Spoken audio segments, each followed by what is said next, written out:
ఏం పేరు నీ పేరు? గాంధీ తాతనా? ఎందుకు చేస్తున్నావు ఇట్లా? డబ్బులు లేవా? డబ్బులు లేవా? నేను ఇస్తే వచ్చేస్తావా? నేను ఇస్తా వచ్చేస్తావా? రావా? చదువుకోవా నువ్వు?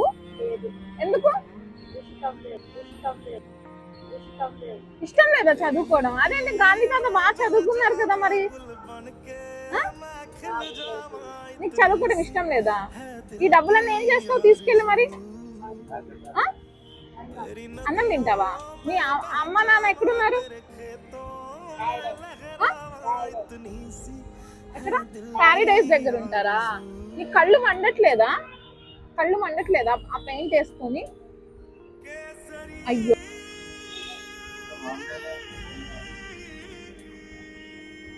దా ఆటో ఎక్కువ, నేను తీసుకొని వెళ్ళిపోతా. రావా?